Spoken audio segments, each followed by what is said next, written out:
सुनैना और सुरेखा ये दोनों देवरानी जेठानी थी। जेठानी सुनैना नौकरी भी करती थी और देवरानी सुरेखा ये घर संभालती। उनका परिवार बहुत बड़ा था। सास ससुर और उन दोनों के बच्चे कुल मिलाकर 10 लोग घर में रहते और अब बहुत साल बाद उनकी बुआ सास अपने भाई के घर रहने आई थी। सुबह उठने के बाद बुआ सास ने देखा कि सुनैना फटाफट अपने काम कर रही थी। सुरेखा ने नाश्ता बनाया और वह नाश्ता सुनैना ने सबको परोसा। उसके बाद सुनैना ने अपना टिफिन पैक किया और वह काम पर निकल गई। सुरेखा ने वापस दोपहर का खाना तैयार किया और थोड़ा वक्त अपनी सास और बुआ सास के साथ बैठी रही। बुआ सास से रहा नहीं गया। उन्होंने सुरेखा को पूछा, छोटी बहू तुम्हारी जेठानी तुझ पर बहुत हुक्म चलाती है। सुबह से देख रही हूँ रसोई घर में अकेले ही काम करती हो और वो महारानी दिखावा करने के लिए नाश्ता परोस रही थी, जैसे कि उसने ही नाश्ता बनाया हो।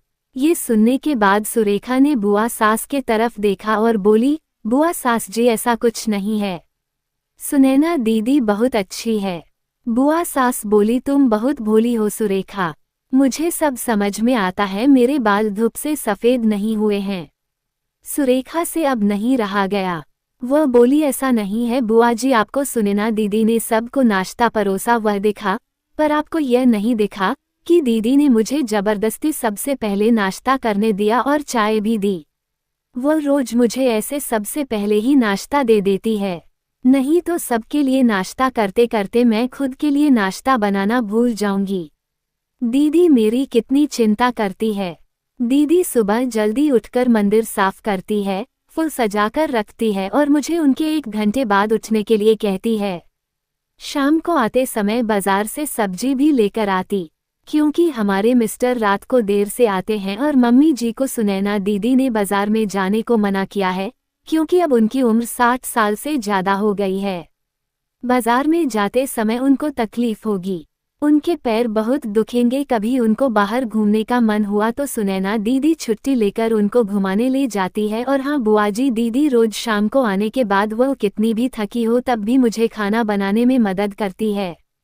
वह मेरी बड़ी जेठानी जरूर है, पर मुझे अपनी छोटी बहन ही समझती है और मैं उनको अपनी बड़ी बहन समझती हूँ।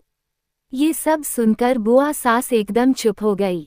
उनकी चुगली सुरेखा के आगे टिक नहीं पाई। शाम को सुनैना सब्जी की थैली सुरेखा के पास देते हुए बोली, सब्जी के साथ तुम्हारे मनपसंद लेखक की किताब भी उसमें है। ये सुनकर सुरेखा खुश हो गई। सुनैना को थैंक यू बोलकर सब्जी की थैली किचन में रखकर वह अपने रूम में चली गई।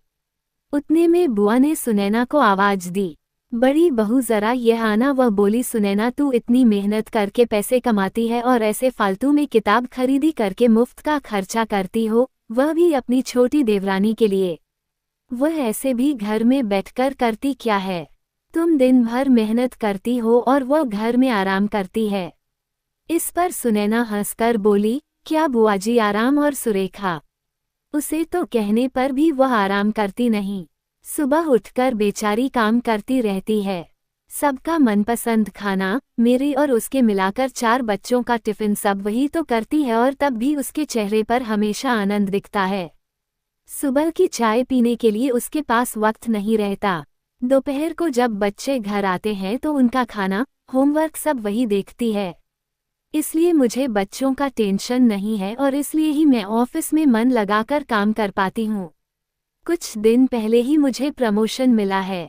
इसके अलावा मम्मी जी और पापा जी की दवाइयाँ कभी खत्म हो गई और कभी लाने की हो तो वही ध्यान में रखती है। घर में कोई मेहमान आए तो उनकी मेहमान नवाजी भी वो वही करती है। बुआ जी घर और बच्चे संभालना छोटी बात नहीं है। इतना सब सुनकर बुआ जी उनकी तो बोलती ही बंद हो गई। सुनैना कभी कोई शिकायत नहीं करती है, वह सब काम कर लेती है। वह सिर्फ पढ़ना पसंद करती है। फिर मैं मेरी छोटी बहन के लिए इतना नहीं कर सकती।